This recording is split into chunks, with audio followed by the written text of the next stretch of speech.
Hello? Hi, could I speak to General John, please, sir? Who's speaking? My name's Jeremy Giles. Hello there. Good morning, sir. I spoke to your wife this morning. Right. I tell you what it is, sir. Andrew Valance gave me your details. Who did, sorry? Andrew Valance, the D notice. Right. I tell you what it is, sir. We're doing some research on a program for Channel 4. Right. And we've got some documents which feature you. And really, I was wondering whether I could come down and see you. Right. So you're what? You're a television person or a journalist or something like that, are you? Yeah, I'm a journalist, sir, yeah. Right. Yeah, that's how we got hold of Andrew Valance. He's the chairman of the D Notice Committee. Oh, I see, yes. And basically, they're quite serious matters where there's documents, but there's also a recording of you admitting to be in a car with Fred Scappaticci. I was in a car with him? Yeah, in South Belfast, and it's recorded in some contact forms that we have. Right. That doesn't sound right to me. I don't know. Fred Scappaticci, who's he? You don't know who Fred Scappaticci is? No, not by that name, no. Well, you know him as Stakeknife. Oh, that chap, yes, sorry, yes, yeah. Yeah. Yeah. And the point that I've never been in the car with him. Sorry? I've never been in the car with him. Yes, you had, well, you were on the outside of a car, but you had a meeting in South Belfast in 1993. Right. Is that right, sir? Well, this is all D-native stuff, isn't it? I mean, Fred Scappaticci... It is, sir, but what I'm saying is, before I come down, I just wanted to give you the opportunity of either saying yes or no, and clearly there is a recording of you discussing this with another journalist fairly recently. Right. And what I don't want to do, sir, is to mislead you. I just wanted to be clear as to the reasons why, if you allowed me to come down, it wouldn't be on camera, but I'd like the opportunity of showing you some documentation. As you know, the Force Research Unit, they produce the contact forms. Yes. And they record that you were concerned you would be subject to some interest by Lord Stevens. Oh, right, yeah. The Stephen thing, yes. Yes, and that was your concern as to your motivation why you made that meeting with Mr. Scappaticci. Well, yes, I mean, what happened, the head of the intelligence in Northern Ireland came to see me and said that Stevens was burrowing around and that Fred Scappaticci, whatever his name is, Stakeknife, was unsettled. And would I go and see him and reassure him to the value of his work? Yes, no, and that's what I did. But I never went in the car with him. No, but you were on the outside. You were in South Belfast. Yes. Well, it took place in Belfast. Yes. Yeah. What I understood was, from what I gathered from the documents, was that there was only you and him together. And that is correct. Yes. Yeah. I mean that's how I understood it, sir. Yes. I mean the detail. I don't think is how can I put this? I don't think it's of such gravity that it would never get in a TV program. I wouldn't have thought so. I mean, he was outed by Stevens, wasn't he? Well, he was, sir. Yeah. I mean, I thought it was the most terribly unprofessional business, but he was outed by Stevens, yeah. Absolutely. So, I mean, and by the way, I did read your book as well, sir. And I was looking at the references to narrow. And I didn't mention his name in the book at all. No, I noticed that, so and that was why I was going to ask you, because clearly your Ulster Tales would have featured, I would suggest, quite prominently, given that your period, your tenure, was a very political moment. Yes, absolutely. Where the peace process was taking, was taking some hold. Yes, absolutely. And given Mr. Scappaticci's role, clearly it would be extremely unusual for a GLC to get in a car with an agent, and it must have been a very serious situation for that to have happened. Well, I've explained the seriousness of the situation. That he was fed up with Stevens. He was worried about Stevens. Yeah, no, I appreciate that, sir, but there must be, I don't say there must be, but there would have been other agents who would have been concerned about, things like Brian Nelson, Stevens, but not you wouldn't have got in the car with any other agents. It had to be a serious situation for. Well, he was our best agent, as you know. Yes, and I understand that, sir. Yeah. And would you have been able to reassure him? Would that have been the outcome? I did reassure him. Yes. And did he then go on to continue in his work? Well, as far as I know, yes, because I never saw who the product was. You just see these intelligence reports. Yes, sir. And they don't name so and so said. Yeah, no, I mean I appreciate that. So on the contact forms that we've seen, it clearly does demonstrate or detail your involvement. Yes. But it's a contact form in itself actually does detail the agent's name and the welfare and all those sorts of issues. Yes. But any product which is generated clearly doesn't. No, exactly. Well, so I don't know whether. I mean, he went as far as I know because I spoke to the man who asked me to go and see him. Yes. I spoke to that man later, and he said, "Oh yeah, no, he's fine. He's much reassured." Good. Okay, sir. That's fine. Can I just? I'm happy with the Scappaticci, sir, and yes, of course, we can deal with that separately. Yeah. If that's okay with you. Yeah, of course. The book, your book, sir. When it deals with issues when I think you were a company commander, were you down at the time of Narrow Water? In North Belfast. I was a CO in South Armagh, and that's Warren Point you're talking about. It is, sir. Yeah, I mean, I always. I was a CO. I had been until 2 weeks previously. Until I was the incoming CO in South Armagh. Ah, you were the incoming CO. Yes. So had you actually taken up position, or? No, not yet. No, I hadn't. No. Were you on handover? No, it was the August Bank holiday, if I remember rightly. But you weren't in theatre. I was not in theatre. No. Okay. No. Where were you at that time, sir? I was commanding my regiment. In the UK. In Colchester. Ah, okay, sir. Can I ask you a question then, sir? Of course. When you come into theatre yes. as the CO in, were you on a rural detachment at then? Yeah, in South Armagh, in Bestbrook Mill, yeah. And was it on a 3-month deployment? Yes, well, it was actually 6 months by then, I think. So rulment. It was a yes, rulment. it was a rulement. It was a rulment. Yeah, it was. Deployment. Okay, so when you come in, would you have been then aware of any concerns in regards to what's the word I'm looking for? Whether there was any intelligence generated? Well, yes, we were always concerned about intelligence, as the book states, and we never used to get any intelligence, and that was always the terrible disappointment thing. And we never used to get any contact intelligence. You never, but as a company as the CO of a regiment. Yeah. Presumably you wouldn't have received quality intelligence. You would have got the stuff that's produced by the local unit intelligence officer. Absolutely, and also the RUC, and as my book states, the trouble was that a regiment would arrive. It would take a time to get established. Yes. The police would suss out the regiment and see whether they were confident in the way they handle things or not, and then perhaps towards the end of their time they would drop a bit of a useful intelligence in the pond. But you would never see through product. You'd never see who it came from. No, never. No, you would never see the Force Research product as the CO of that unit. Obviously, as a GLC, you saw through product, but when you were the CO of that rural, that battalion in South Armagh, you would never have seen any intelligence product generated by the Force Research unit. You never knew where to come from.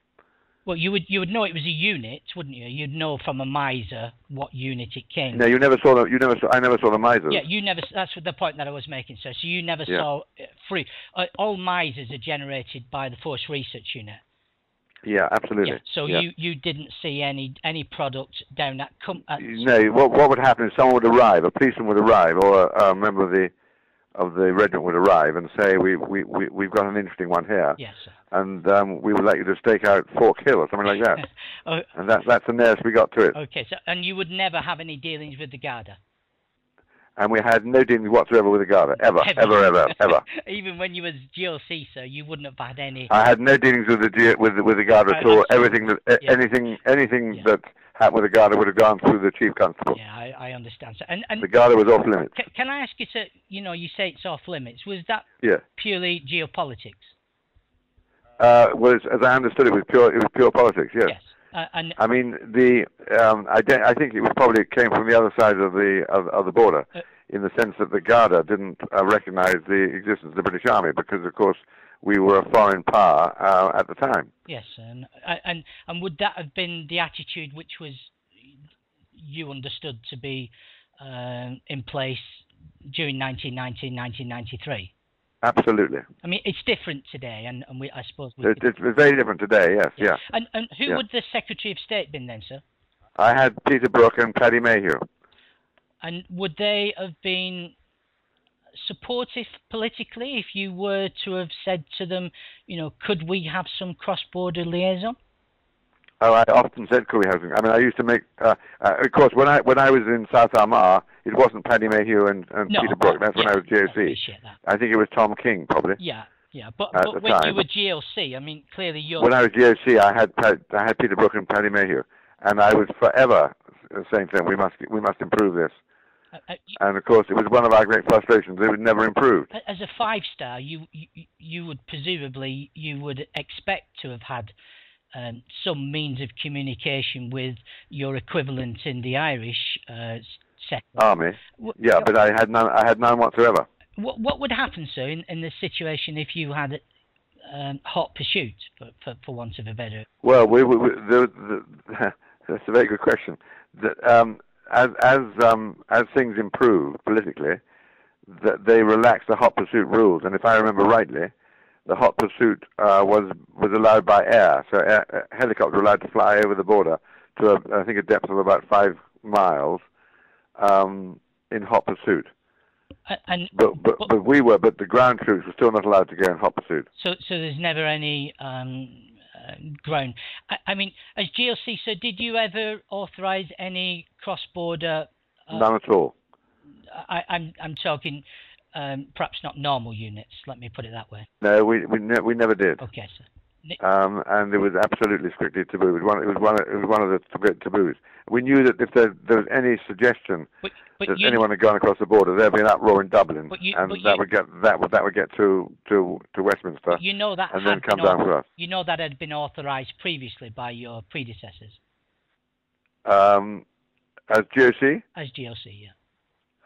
Well, I think they'd have got into deep trouble about it. Well, they may have done so, but we've got documentation that shows that there has been previous through activities which were authorised by... Well, I think in the early days, but I think there was such a row about it that's the point that I was making. I never did, anyway. No, I know you. I'm not suggesting you did, sir, but what I'm saying is previous GLCs had authorised... I'm sure, yeah.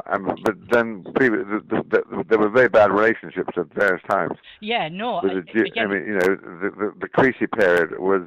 the politics. Was very bad time. Yeah, I mean, it's basically politics. In the 80s, when you were down in South Armagh, that was a very difficult when there was mistrust and suspicion on both sides of absolutely, yeah. And I decided that we'd play it straight, so we played it straight. I mean, thankfully, sir, we're in a better position today, aren't we? I mean, today it's...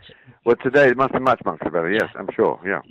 Can I ask you, sir, when you, again, GLC, so the period 93 to 93, clearly you were the GLC at the time when Brigadier Ian Lyles produced his report after the Breen and Buchanan. Gosh, I'm excited on that. Brigadier Wild? No, Ian Lyles. Ian Wild? He's a brigadier today, sir. I'm not sure he was a brigadier then, but he produced a report which was shortly after the murder of the two most senior police officers, Mr. Breen and Mr. Buchanan. Mr. Breen. Well, that was much earlier. I think that was in 82, was it, or something like that? No, it was later on, 89, sir. But 89, okay, The report was made during your tenure, I understand. Right, okay. I don't know whether you remember seeing it. No, I don't, definitely not, no. As a GLC, though, perhaps you see thousands of documents, and it might. I don't remember seeing anything by a chap of that name. No. You don't remember his name. That's really helpful, sir, because that does help me just to chart things as to who had knowledge at what point. Yeah. I mean, my only interest, sir, is to make sure that we don't tread on a landmine by going down an avenue that isn't correct, for want of a better expression. Okay, so I don't think so. I mean, I didn't clear my book. I cleared my book with the Ministry of Defence, and they had no comment whatsoever on it. Yeah, so it's pretty anodyne stuff, and I didn't want to kick sand in the eyes of the IRA or the police or anybody else or the Republic. I think your book is a good read, sir, if I may add. Did you write it yourself, or did you have a copy? I did entirely myself. Yes, yeah. I suspected you did, sir, because it's come from a very military perspective, but I enjoyed the read. Well, I'm glad you did. It's great. Yeah. I was slightly disappointed you didn't add the material about Mr. Scappaticci, or at least why not that the incident took place, because I understand why you didn't make reference to that, but the fact that there was concerns regarding, as you detail as being, one of the most valuable assets. Well, you see, you have to remember that the military background was such that we knew we had this source, Stakeknife. Yeah. And it was the golden egg. It was the one thing that was terribly important to the army, and so we never ever mentioned the word Stakeknife or whatever he subsequently became. I think it was 2001 or something like that. Or about the police, sir? Would they have had? Well, they were trying to get him. They were trying to get him off us. They were trying to pinch him. Get him. They wanted to run him himself. You see. Ah, okay, so that makes sense. And as I explained in the book, Fred didn't want to go with the police. He thought they were sectarian, and he didn't want to be handled by MI5 or MI6 because he thought they were a whole lot of sort of university pufters and so on. And so that's the reason that you came into. So we were terribly cagey about Fred. Had he been compromised at that time, sir? No, he hadn't. Absolutely not. No. So he was still active within. And he was our most valuable asset. I mean, he was probably the military's most valuable asset. And so at that point, it was damage limitation as that you could see. You wanted to keep him on board. Well, when I said I was going to write my book, there was an absolute uproar about it. And the first chapter was the chapter that I wrote first, was the one, and I wrote it because I knew his handler, who was in my regiment. Do you mean his original handler? His original handler, which his name is Jones, who's truly the chap I wrote about. And are we going back now to 1977? We're going back to 1976, 77, yes. 77. Yeah, we are. Yeah. What regiment were you, sir? Devon and Dorset. And did Jones come from? He's a Devon and Dorset. Yeah. He did. Yeah. He was in my platoon. Was he, sir? Yeah. I mean, I didn't know that. You're adding something. Yeah. Well, it's in the book. You see. I did know of him.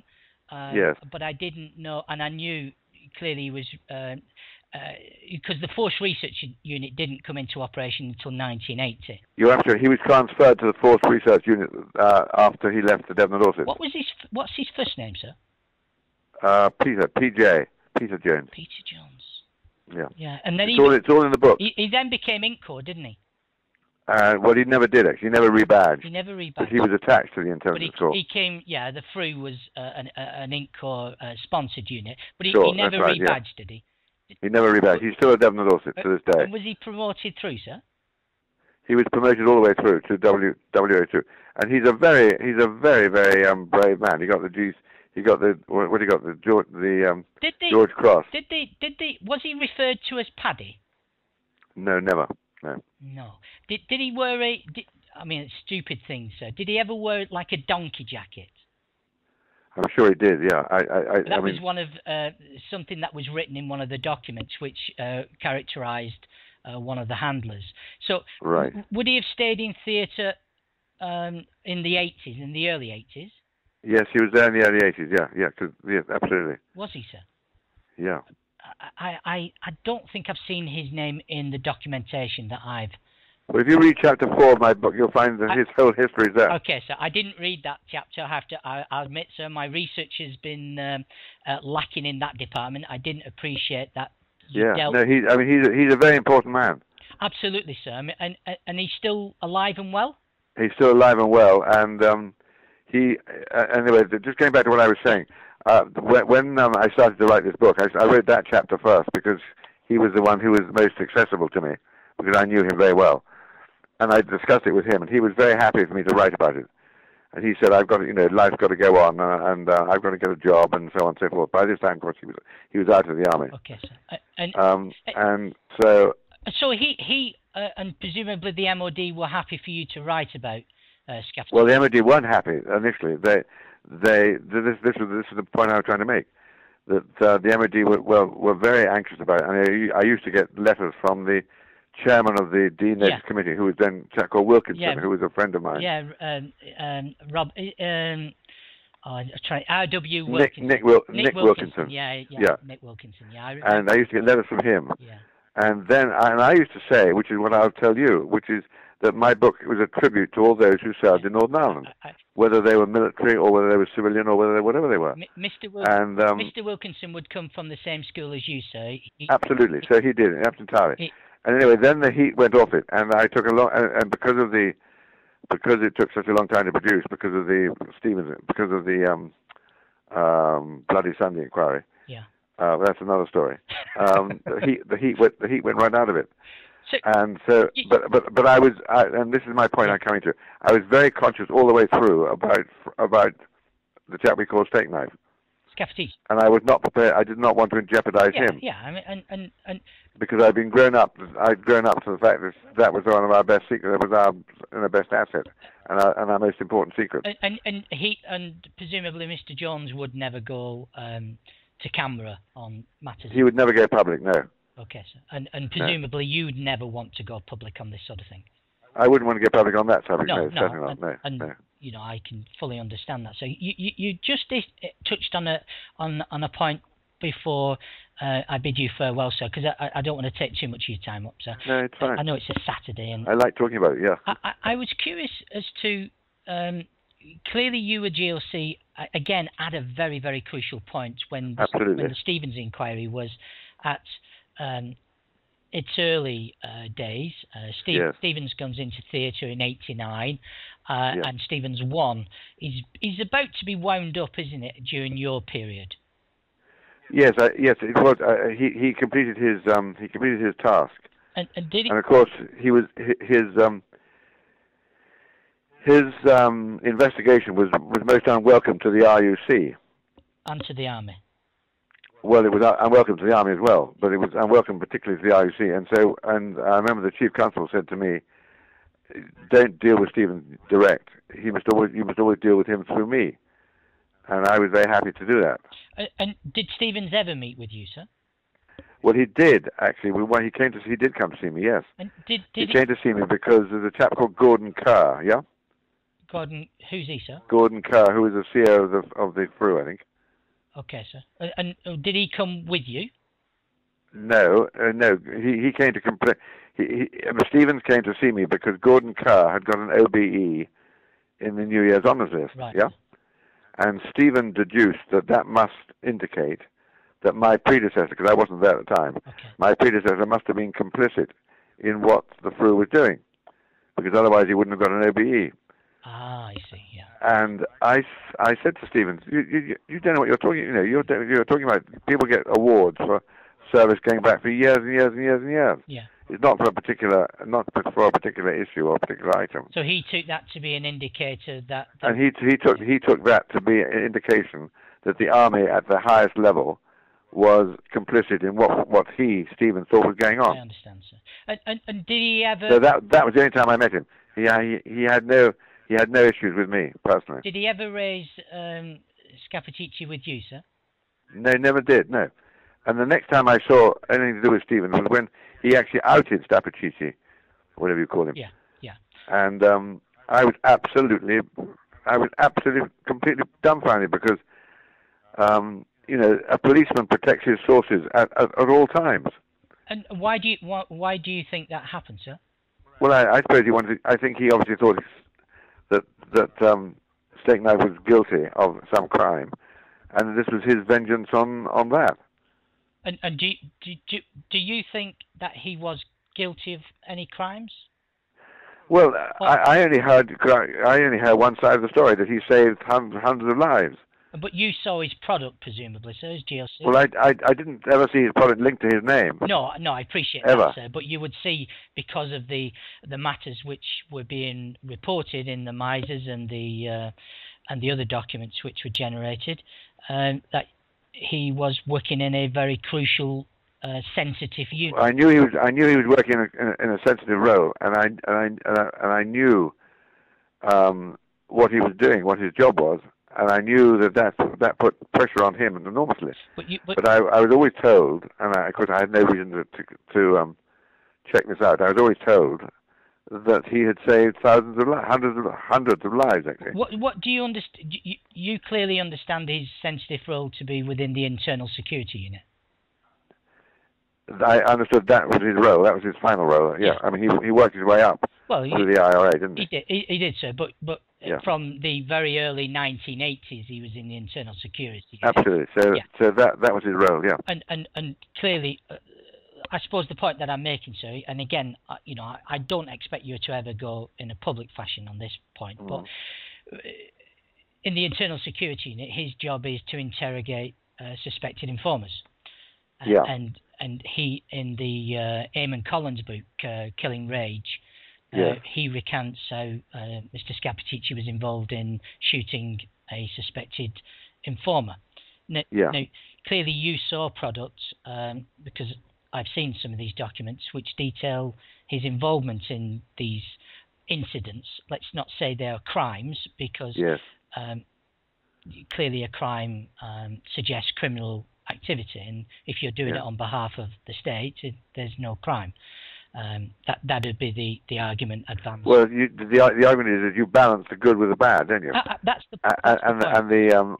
On balance, it comes out that you're getting more value, the state's getting more value. So in essence, sir, what I'm saying is, as the GLC, as the person ultimately responsible in theatre for the Force Research Unit, you were happy, or not happy is the wrong word, but you were confident that the profit and loss account was greater in profit than it was in minus. Well, I just must correct you on something. You say the GSU was responsible. The Force Research Unit worked for MI5 and for the RUC, and all the product went to them. Well, I was responsible only for feeding them, administering them, promoting them, and paying them. I understand, sir. They were a force unit, and they were a force unit, and they were not my unit. Well, yes, I appreciate that, sir. But in theatre, if you look at the, we've seen the ORBAT for the unit, and although it is funded by Director Special Services, Special Forces, and hence the reason why they get Special Force pay. Ultimately, responsibility for that unit was tagged to GLC Northern Ireland. Well, only administratively, I can assure you, not operationally. No, I'm not saying operationally, sir, because they were outside of the operational. So, I mean, I had to be satisfied that they were acting legally and within their charter. And were you satisfied? And I was told always that they were. Were you satisfied they were acting legally? I was, yes, absolutely. So, if as the GLC, if you thought Mr. Scappaticci was involved in the internal security unit and interrogating a suspect, and that person is then murdered, that would be lawful, would it? No, it wouldn't be. It wouldn't have been lawful, and there would have been something which I would have queried. And that's the point that I'm making. So you didn't. So there was a fire break, was there, to your knowledge? In the sense yes. You saw the product, but you couldn't be associated with the act. That is correct. So that act would then. So if I'm right in thinking, was that done deliberately to protect the 5-star? I don't think so. No, I think it was for security purposes, for secrecy purposes. Yeah. So people. The sensitivity was such that intelligence is held at the very, very highest level. No, I appreciate that, sir. But as you know yourself, there is always there's vast amounts of documentation which is generated to run an agent like Mr. Scappaticci. Absolutely. And that is all documented in the most minute of detail, everything from the pickup routes to the welfare to the amount he was being paid. Sure. And all that is collected over 2.5 decades. Yes. But the point that I'm making is you would never see that, would you? I would never see that, no. So, in effect, or indeed, presumably, and you might be able to answer this, would the Secretary of State be?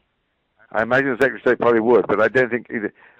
I think the Secretary of State was, as I put in my book, he would never have known who the agent was. He would have known the code word, Stakeknife or whatever it was. Yeah, and that's to protect. And that is to protect him. So how is it you came into knowledge about Mr. Scappaticci? Oh, only through keeping my eyes and ears open. No, what I mean is when you met him. Because I told you the head of intelligence in Northern Ireland came to say we got a problem. No, what I meant is that's what I mean. So the head of intelligence comes to you and he says, "We have a problem. Can you help me, sir?" And absolutely. I need you to have a meeting to reassure Mr. Scappaticci. Did that surprise you that he would come to you in such an open way? No, because I said to him when I arrived in the job, I said, if ever you need any help, let me know. I mean, it's a typical sort of general type of remark, you know. Absolutely, sir. You arrive and you say, hello everybody, I'm John Wilsey. Yeah. I want you to know I'm here to help, you know. Sir, I understand exactly where you're coming from. It's just. And I knew that head of intelligence very well indeed. Who was it at that time, sir? Well, I don't think I better tell you. All right. Well, his name was Colin Parr. Yeah. A Northern Irish gentleman. He comes from Northern Ireland. Yeah, I know him, sir. Yeah. Yeah, I mean, had he come back to the Force Research Unit in 1993 because he was there. I think he had actually. Yes. Yeah, he was there back in the early 80s. Because he's on the. But he was one of the people who was very concerned I was writing this book. I know that. Colin Parr was. Yes. And to be fair, so I suppose we can all understand why he would be concerned. Absolutely, no, I have no difficulty with it. But my story was the subliminal part of my story is a tribute is paid to all of us, and it's never been paid before. You know. Yeah, and that's. And so for the greater good, my book tells the story of the greater good rather than the detailed analysis. Did you ever meet the handler, sir, or who was there at the time when you met with Mr. Scappaticci, a guy called Mr. Boyles? No, I never met him. No. You never met him. No. So when you met with Scappaticci, who was present? I think Colin Parr. I can't remember. I think Colin Parr was present, probably. And just you, sir. And me, yeah, yeah. It may have just been the two of us together. I can't honestly remember. And how long did that meeting take place, sir? Just roughly. Oh, about half an hour. And that was it. And you never saw him again afterwards. No, I never saw him again in Northern Ireland afterwards. But did you see him out of Northern Ireland? I've seen him since. Yes. In what sort of situation would you? Well, he had a problem, and again I said to him, if ever you have a problem, let me know. But how would he make contact with you, sir? I don't know how he may. Well, I suppose the same way as you did, probably. I hope not through the D notice. So, and what his problem was because he'd been exposed. Well, it was illegal. It was a legal difficulty that he had. Ah, right, okay. And who was going to pay for it, and so on. So who was going to pay for legal advice, and so on. Yeah, and the Ministry of Defence pick up his legal fees, don't they? Well, absolutely, but only on matters of bearing on his activity at the time. Yeah, I know his civil matters or contingency are paid separately. He has to fund them, but clearly matters when he's dealing with his work. I think he's actually featuring in the tribunal in the Republic at the moment. Sure. And he gets funded through that, doesn't he? Well, I think that was the trouble. I think I think there were areas where he wasn't being funded.